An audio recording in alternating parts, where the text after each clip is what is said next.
everyone, my name is Melinda Puspitasari and welcome back to my video again. Now, as you can see guys, I'm going to explain the story of the Neckal from Guy Manifesto. Well, let's jump to the next slide. The first topic is character. In the context of intrinsic elements of prose, character refers to the characters in the story, including the protagonist of hero, antagonist of villain, and the other supporting characters. These characters have traits, personalities, and motivations that includes the storyline and interaction between the characters. A good understanding of the characters help readers to connect with the story and understand the message conveyed by the author. Well, the first character is Matilda Louise. In the story, the Neckal, Matilda Louise is described as a woman who is dissatisfied with her life and dreams of living in luxury. He felt dissatisfied with his social status and modest wealth and always longed for a more luxurious and glamorous lifestyle. Matilda stands to feel she deserved to live in better circumstances, and her desire to look elegant and stylish make her tend to be dissatisfied with what she has. Despite this, she has a beauty and charm that attracts many people around her. Matilda's character is an important element in the development of the story plot. Well, the second character is Monsieur Louis.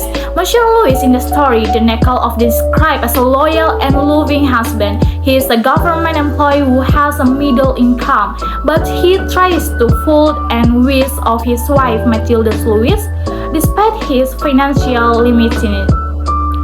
Monsieur Louis is shown to be patient and understanding towards Matilda, even though he often has to sacrifice his own desire to fulfill his wife and wish. The character of Monsieur Louis shows high commitment and devoting to his marriage and family.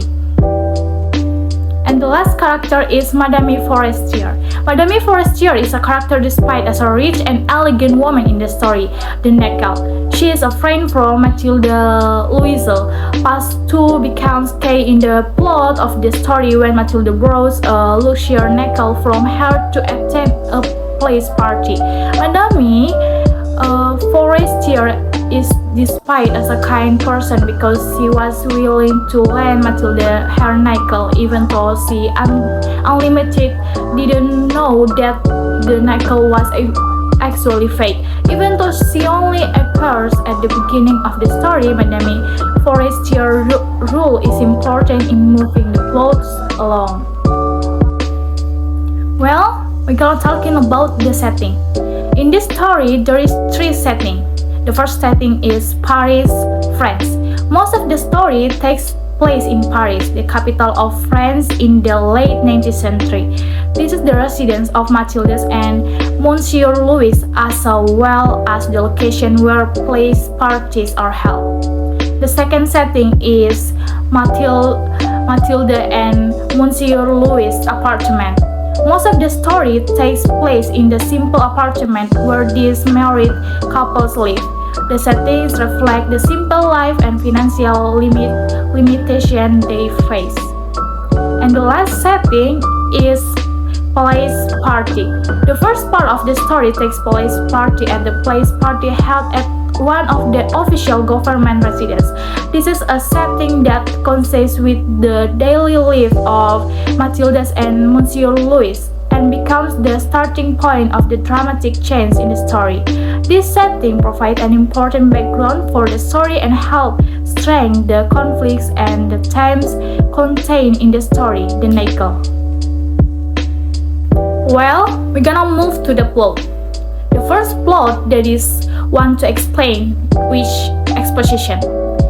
In the Neckal, the exposition section describes Matilda Louise's life as a young woman who is dissatisfied with her life, circumstance, she is portrayed as a woman who dreams of living in luxury and glamour, but is trapped in the simple life with her husband, Monsieur Louis, who is a government employee with a middle income. This exposition introduces the reader to the main characters and the background of their situation, which form the basis for the conflict that develops over the course of the story.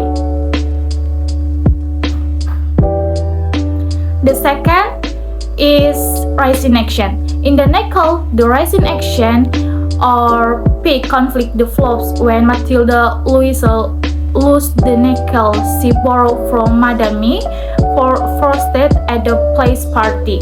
After losing the necklace, Matilda and Monsieur Louis try to find a way to replace the necklace, including by borrowing money and selling their assets. This process creates increasing tension and conflict in the story. As they continue to struggle to cover up the loss and the necklace, the rising action reached its peak when Matilda and Monsieur Louis finally decided to pawn their property to pay their debts. Next, climax. The climax in the story, the necklace, occurs when Matilda Louis admits to Madame Forestier that she has lost necklace that borrowed. The truth about the necklace being fake was only revealed at this time. This is the conclusion of the main conflict in the story, where Matilda realized that all the struggle and static fright they went through to replace the necklace was unnecessary if she only knew that the necklace was fake. This climax marks the highest point of tension and dramatization in the story, where the consequence of Matilda's action reaches their peak. Next, falling action. In the novel, the falling action begins after the climax, where Matilda admits to Madame Forest that the necklace she borrowed has actually been lost and they have replaced it with a similar one, but a fake. Although initially shocked, Madame Forestier tells Matilda that the necklace she borrowed is actually not worth much, and that is a replace. This caused Matilda and Monsieur Louis to realize that all the hardships and suffering they have experienced over the years actually wouldn't have needed to happen if they had just told them the truth from the start. This falling action shows the resolution of the main conflict in the story and brings the readers towards resolution. The last is resolution. The resolution in the story, the novel, occurs when Matilda and Monsieur Louis realize that they have made a terrible mistake in assuming that the lost necklace was very valuable. They learn that the necklace is actually just a relative cheap replica. Although Matilda has endured years of suffering and hardship due to losing the necklace, resolution occurs when they realize that the true happiness does not lie in material luxury. They experience enlightenment about the true meaning of happiness and contentment in their simple life. This is the end of the conflict in the story and brings the reader to a satisfying resolution.